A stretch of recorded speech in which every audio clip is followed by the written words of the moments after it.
heavy, awkward objects.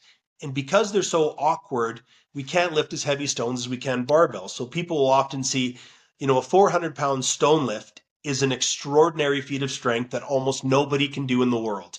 A 400-pound deadlift is something that could be, attained with a few months of really hard work under a good coach, right? So you make a lot of sense, and I also wanted to make this episode that is focusing on the differentiation between a conditional lift, such as, for example, when you are searching for a maximal bench press, which is for me a specific condition, and unconditional real world strength.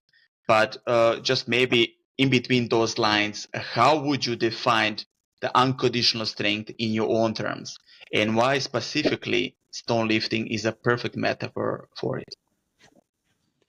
Yeah, so the concept of unconventional strength is talked about a lot these days, and that's kind of where I like to focus my training. Like you can't see it right now, but right behind me I got a lineup of Atlas stones and anvils and natural stones and also Okay. a ton of barbells because I think that barbell lifting is a great fundamental. But the concept of unconventional strength it's a very difficult thing to measure. Stones are one avenue for it. So when you think of unconventional strength, where I live here in Alberta, there's a lot of farmers. And I grew up wrestling, and you never wanted to wrestle a farmer. There's the concept of grit, and I'm sure you're Yeah. very familiar with that. Yeah. Yeah. There's many different types of grit, right? My parents do Ironman triathlons, and the grit Well, required to do a feat like that is very different than the grit to do something like the Husafell carry. But the concept still maintains the same that you have to train your mind to deal with discomfort and massive discomfort. So I personally found that there was a couple ways to tackle the Husafell.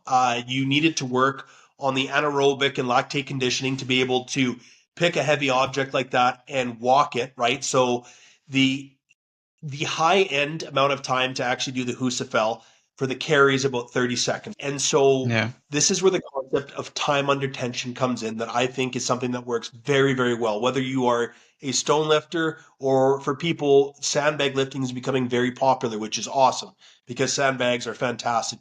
They simulate the concept of natural stone lifting without having to go and find natural stones, which sometimes can be easy, sometimes can be challenging.